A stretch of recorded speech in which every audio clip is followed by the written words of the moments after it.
And good evening, everybody. Welcome to this edition here of the Mass Steel podcast. I am delighted to be joined right now, joined in by phone right now. He is one of the longest tenured writers for the Pittsburgh Post-Gazette. You could definitely catch him on his mailbag questions throughout the week. I believe he was on there earlier in the day. I'm talking about none other than Jerry Dulac. You can follow him on his Twitter X at Jerry Dulac. He is here right now to share his current thoughts on the alarming concerns. I think we could both agree with the offense once again under Matt Canada. But also, too, we're a little over a month away, not that far off of trade deadlines and possibilities. Want to get his thoughts on some other stuff. Jerry, it was good to have you with me today. Frankly, how's everything been for you? Charles, I am well, and I'm glad I can. I'm glad I can join. Likewise. So let's go ahead and get right into it right now. Of course, I think it's been the most biggest elephant in the room so far. I mean, when you look at the expectations for this offense, more particularly Kenny Pickett right now, going to the second year, already starting off the year right now, this season, throwing more interceptions than he has touchdowns right now, as we take a look at. And so far, it's 2-3. Last year it was 12 touchdowns and 14 interceptions.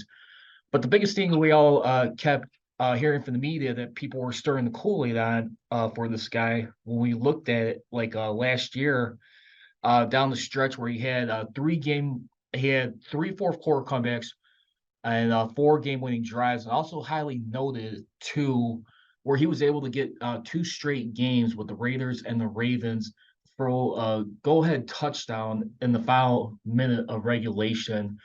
As we look at it right now, too, Jerry, heading into this season right now, and this most obvious thing I think people are going to be curious about. Should they wait it out to the end of the season, which I anticipate them doing? I don't see a scenario where they'll replace him during the season. You probably had to go back to as far as what they did with Todd Haley 6 years ago, towards the end of the season. He didn't get let go until after the season, but Randy Fichtner took over playing the calls for Ben Roethlisberger. Do you see them reaching out remotely outside, or do you think they're gonna, dummy up once again and promote within, possibly with Mike Sullivan, who's currently the quarterbacks coach? Well, I don't know. My guess is that they would go outside and try a whole new system. Hopefully, they would go hire somebody with some experience, like a Todd Haley, who at least had experience when they hired him, both as a head coach and as a former coordinator. Matt Canada had never been that. So Mike Sullivan had done that with the New York Giants with Eli Manning. So he has some experience doing it.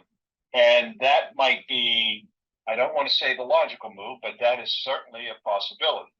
But my guess, though, is that they would go outside the organization. Now, we saw Randy Fichtner get promoted into the job, and we saw Matt Canada get promoted into the job from quarterback coaching in each situation. I don't know that they would do that this time. I think Mike Tomlin would be told to go outside and find somebody to do it.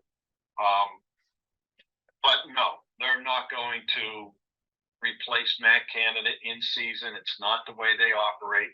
Now, it's possible that they could ask Mike Sullivan to take over some of the play calling. Of course, they'd never announce it, and you wouldn't know it unless somebody reported it. That's a possibility, but I don't see that happening either. But I wouldn't rule that out entirely, especially if what we've seen through these first two games, based on what we've seen the last 2 years, if this continues. Now, do I think it will? One, I sure hope not. And two, I don't think it will. It just can't possibly look this anemic and this disjointed. Not when you have everybody back on offense and an offensive line last year that was the most improved unit on the team. So their personnel would suggest there's no way they should play this poorly.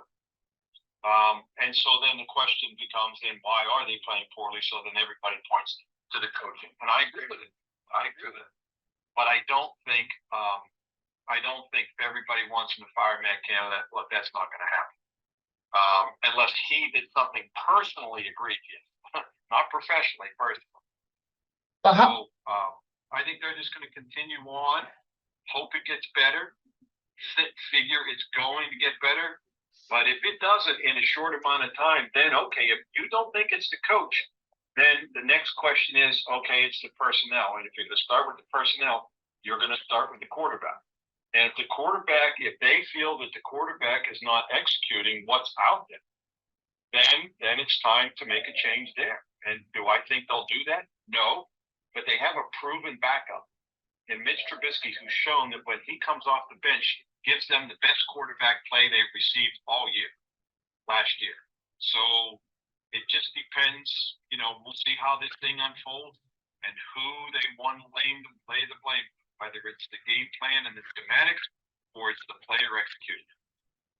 so let me ask you this then, like, what will be your reaction then with all that being said? I mean, the fans are getting a little bit more antsy. Of course, Monday night was a primetime game. I'm sure there's a lot more emotion attached with it too. I mean, you're riding 20 games in a row on Monday Night Football at home combined between Three Rivers Stadium and now Acrisure. And just to see the way things have been starting off, I mean, like, how would you rate Mike Tomlin's response by saying that I appreciate their passion, I share their passion, we all do, man. We love our fans, they inspire us, they challenge us. It's an awesome relationship, man. We don't run from challenges. We do run the challenges, but yet at the same time, too, when you do happen to see blowout after blowouts in not too short amount of time, where it's with the Kansas City Chiefs a couple years ago, the Buffalo Bills in October. I mean, how would you rate? How do you react to him on that response? Well, you left out the best part of his comment, which is when he said, I like our fans to be fat and sassy, and what was the other word he used at the end? Trying to think what the other word was that he used. And to me, it was a wonderful response, and when you put it into context or frame it in the context of what Pitt coach Pat Narduzzi said 2 days earlier, where he referred to the fans in Pittsburgh as Boo City, Pennsylvania. Well, you know what? They're entitled to boo. They're going to pay money, and if you want to be a big time program and have your collegiate players be paid NIL money, all of a sudden this is not a college program; it's a semi-professional program. And Pat Narduzzi's handling of it and Mike Tomlin's handling of it are completely different. And Pat Narduzzi would do well to heed what Mike Tomlin said and how he handled it, as opposed to the sophomore way that Pat Narduzzi handled it. So I loved Mike Tomlin's comment about saying they embrace the fans and they want them to be fat and sassy, and wish I could remember that other word. I thought it was wonderful. I thought it was one of the best things he said in a long time. And did he direct that at Pat Narduzzi? No, but I know darn sure he's well aware of what Pat Narduzzi said. And Mike Tomlin's not dumb enough to make the same kind of comment. Now going into this game, I mean, of course, you see from the Cleveland Browns are going to be facing the Las Vegas Raiders this time. This time in Vegas, they barely escaped last year at home, but it was only fitting that they would honor Franco Harris's memory, no pun intended, but the way they won that game, the same amount of points that they would score, the same number that they did over 50 years ago on that Immaculate Reception play, 13 points. What do you think needs to be significant change going into this game, especially on the road? It's not going to be Oakland, the old Oakland Coliseum, but of course, Raiders fans arguably just as much or just as intimidating, especially on the primetime game. What needs to change in a hurry offensively? Well, and by the way, that other word he used was spoiled. He says, we love our fans to be fat, sassy, and spoiled. Well, first and foremost, they have to score points, and they have to score touchdowns. I mean, look, they scored 22 points, 26 points the other day, but the defense gave them 14, handed them 2 touchdowns. And if you can get that every game, then you don't have to worry how many points your offense scored. But that's not going to happen every game. 2 touchdowns by the defense hadn't happened in 13 years prior to Monday night. So, 16% of their drives, they have 25 drives this year, which is one of the tops in the league. only 16% of those drives have ended in points, which is by far the lowest percentage in the league. The league average is 37%. The Steelers are at 16. So their offense had trouble scoring points. They had trouble putting together drives. Now, that wasn't a big issue last year. They had a lot of 12, 13, 15, 14 play drives last year. We're not seeing that now because they're not converting third downs. Their third down percentage is abysmal. It's like 9 of 29, whatever it is. So, and a lot of that is the blame of the quarterback, who's been wildly inaccurate and locking on receivers and, forcing a lot of throws. And so, that's what has to change. I mean, they have to convert third downs and put together some drives, and they have to score touchdowns. And they scored one touchdown in 5 of Kenny Pickett's last 7 starts and 15 of the 36 games that Matt Canada has been the offensive coordinator. They scored one touchdown or fewer, and that's pretty anemic. So that, above all else, is what has to change. Now, they also have to run the ball a little bit better because they're last in the league at that. They had 21 carries for 55 yards Monday night. Well, 38 of those yards came on back-to-back runs by Najee Harris, which means the other 17 yards came on 19 carries. And so do the math on that. That's not very impressive. And so that's the other thing that has to improve. They have to be able to run the ball, and they certainly would want to, and take some of the pressure off the passing game, help the play action game, but they're not doing either. So right now it's a real struggle. And you could take your points in there, which you want to do better, higher completion percentage. Kenny Pickett was completing 50% of his passes. I would point out that the Oakland Raiders are they're last in the league completion percentage by their defense. They're allowing 81.7% of passes completed. That is by far the worst in the league, or highest in the league, however you want to look at it. So there should be a little bit of an opportunity to complete some passes on Sunday night. I would also add to that too, Jerry. I mean, the one noticeable disappointing sign for me to start off this season, it's only been 2 games, and he's already being sacked 7 times right now. 7 times. I mean, of course, the 49ers defense is a well-oiled machine. We understand that at week number 1. But, in order for them to get any type of rhythm going, though, you see how this line is breaking down so quick. And one of the biggest critics I've been pointing out with Kenny Pickett, I'm sure I'm not the only one, is just trying to stay calm and throw under pressure, make the wiser decisions. What would be your response to that? Well, you see him in the pocket, especially the first game, and I don't blame him for the pressure the 49ers had. 5 sacks, 9 quarterback hits. He had happy feet in the pocket, especially in the second half. But he looked uncomfortable in the pocket from the very beginning, and he kind of looked the same way against the Browns. So, I think whatever's going on, maybe he looks uncomfortable because he doesn't, he's not sure of the coverages. Maybe he looks uncomfortable because his guys aren't open, or somebody's run the wrong route, or whatever the case may be. If you don't have Deontay Johnson, you don't have that outlet, that reliable outlet on a receiver who is going to get open. But whatever the case, he has just not looked comfortable in the pocket throwing the football. And there could be any number of reasons for that. Now, he said he's satisfied with the decision making. He's not satisfied with his throws. And why he is erratic, it's hard to say. I'm sure there's a myriad of factors, but whatever the case may be, he's been inaccurate. And it completed just 50% the other night, like I said. Now, the first game wasn't as bad in terms of completion percentage, but that's only because in the second half he made his numbers look better. And yet in the first game, he probably played worse than he did against the 49ers than he did against the Browns. But that's been the thing that's probably been most surprising, and to me is the biggest issue right now going on.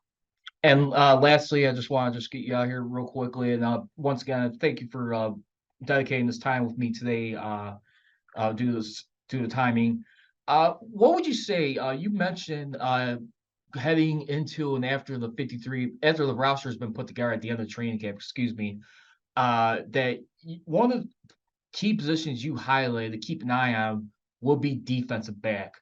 Do you still feel that need right now, if things continue the way they do? 'Cause Cam Hayward's supposed to be lost for almost half the season right now, defense tackle.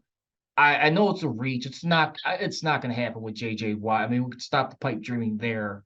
But do you think maybe, as it gets closer to the trade deadline, depending where they're at, I mean, you look at the tandem with Alex Highsmith and TJ Watt really gelling well together, big reasons why they won that game Monday night. Can you see him getting a little bit more additional help also with Larry Ogunjobi? He's still kind of battling a foot injury, though, still waiting to get warmed up. Claimed he was saying he was having a healthier year going to this season. What would you say, or would you still stick with defense back, or who would that be for defense that would concern you? Probably one way expect a player to come in and contribute. And they just are not very deep there. And so that would be if there was an area of concern. Now, you have another injury like to a Larry Ogunjobi with Cam Hayward. Now that's a whole other ball game too, because now you've lost your two top defensive linemen. If they lose one of the other guys, I don't want to say it's not going to be the end of the world. They don't want to lose Keanu Benton. They don't want to lose DeMarvin Leal. But any of the other, and of course Larry Ogunjobi, any of the others, if they lost them for a little bit of time, and I'm not saying that would be fine with them, they feel they have enough bodies on the defensive line. But when you miss a 6-time Pro Bowler and a 3-time All-Pro and he's not there, yeah, it's going to hurt. And Larry Ogunjobi has not been 100%. But we saw him come up and play, big time the other night, especially early on. Now, I don't know if because he hasn't practiced a lot, if his injury bothers him or fatigue sets in because he hadn't been doing a lot the last couple of weeks. But yeah, if they could not withstand another key injury, another one on the defensive line, but I think in the secondary, they're one injury away from having some issues and maybe bringing in an outside player to help. Otherwise, I don't see them right off the bat going to do that now. It's way too early. It's only 2 games. We'll see what happens though after 5 or 6 games, and they'll have a better feel. But they're not going to push it in panic right now. No, but as you know, one thing that's always true in life, Jerry, as they always say, the numbers don't lie at the end of the day, regardless, because of that. Well, Jerry, once again, that was Jerry Dulac joining me on the line for this edition here of the Metal Steel Podcast as they get ready for week 3. We'll see if that run defense can improve. So far, 386 yards, over 5.5 yards per attempt this season through 2 games. We'll see if that can improve this Sunday night. Once again, you can follow Jerry and his Twitter X content at Jerry Dulac. And don't forget to check him on his weekly mailbag of questions right there. Continue to follow him, one of the outstanding insiders for this team. Jerry, I really do appreciate this, and hopefully we can stay in touch. Thank you so much. Charles, thanks for the time. Anytime, bud. You have a good one. Stay safe, man. Thank you. Bye-bye. And that's Jerry Dulac right there. So a lot of interesting things right there. I really would be interested because I really do feel like defensive front right there, that could definitely be something to keep an eye on, because even without Nick Chubb, who's pretty much lost for the season, had a horrific injury. Fortunate not to see the replay, but prayers for that man first and foremost. But you look at that game Monday night versus Cleveland, even though Nick Chubb was not there, Jerome Ford, 16 carries, 106 yards in that game. They were still able to move this defensive front around. And you look at it right there, this guy who was a 5th-round pick in last year's draft, 2022. And I'm not going to lie to you, because if you look at the season right now, you could argue, yes, the offense is definitely making the headway, and I've been proven to be right so far. I mean, saying the most obvious concern, but with Matt Canada, unfortunately, he is still the headline annoying point of controversy with this team as far as like stuff to be reckoned with. And we'll only find out how things continue to evolve over this season, because I'm not going to lie to you right now. The Steelers right now, they're going to be having a tall task in order. I think it should be manageable this Sunday night, but then again, you never know. I mean, you're going to be going up against Jimmy Garoppolo and the Vegas Raiders. And they have not won on the road versus Raiders since you have to go all the way back to when Bill Cowher was coaching, 1995 in the Oakland Coliseum right there. That was the last time they won down there. And the Steelers right there, Steelers Raiders, always interesting uh matchup, just as physical in my opinion when you think about Steelers Ravens, but back in the day, more in particular, the Raiders still hold an edge of 11 and 14. I mean, hold a 14 and 11 edge over the Steelers. They're up on 3 games, and since visiting the Raiders, they have won 8 straight versus Steelers. So 1995, you have to go all the way back then. They won that game 29-10, only giving up 10 points on the road to win that game. That was the year they just fell short of Super Bowl 30 to possibly have a chance of winning it. But yeah, I mean, and also too, Brian Flores right now. He is right now the defensive coordinator for the Minnesota Vikings. I think right now, because to be honest with you, they're dead last in the run game as last time I checked. And I think if anything that really needs to be just as much significant improvement that we cannot shy away from is the run defense. And just going to be some real trying times right now. Cam Hayward, Captain Cam, hopefully prayers for him. Hopefully he'll come back effectively when he's ready sooner. But again, he is currently on the reserve injury list right now, along with guys currently on there. The update on this is Deontay Johnson, Anthony McFarland, Corey Trice, and Renell Wren. And it's not going to be easy, but I do believe right now. I mean, I appreciate Mike Tomlin's appreciation for the fans for the booing, but at the same time, too, knows respect. The way you can really appreciate the bowling is when you start making some significant improvements, whether it may be changes on the coaching staff. Like I said, I highly doubt they're going to do that this year.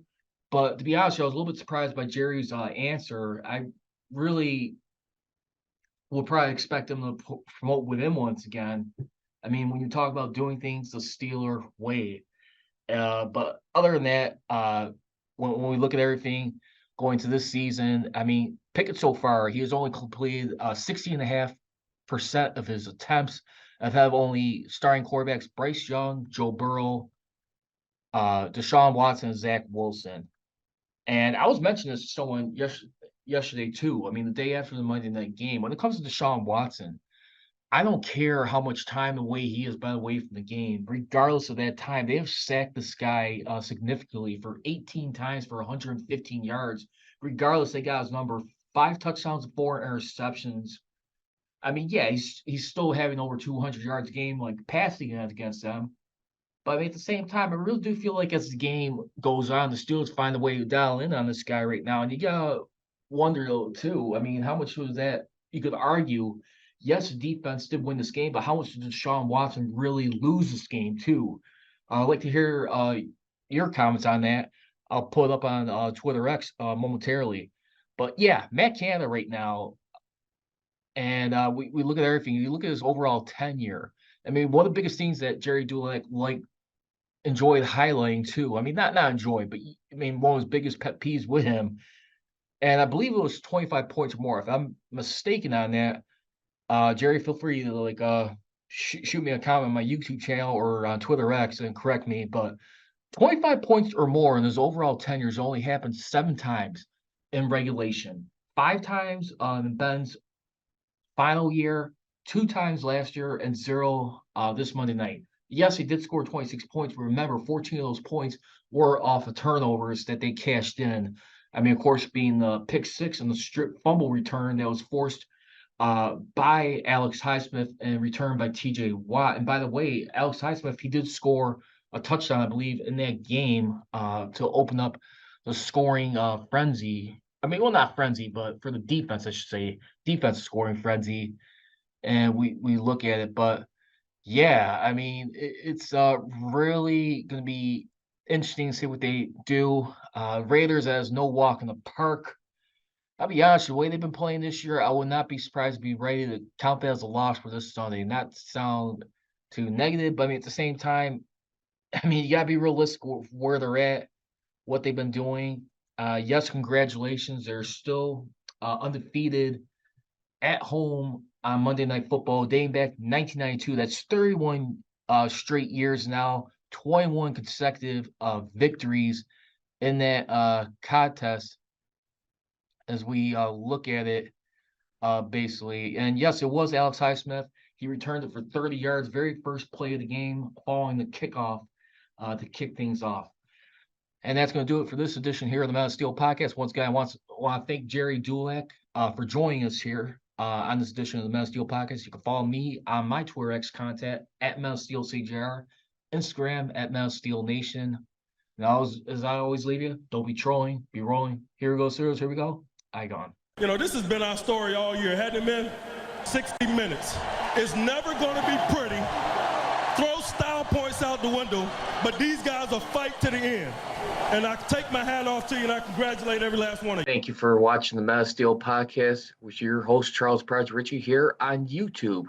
Please make sure to hit that subscribe button. And for all the latest Men of Steel podcast episodes, feel free to download them on Mixcloud, Anchor.fm, and SoundCloud, wherever you get your podcasts.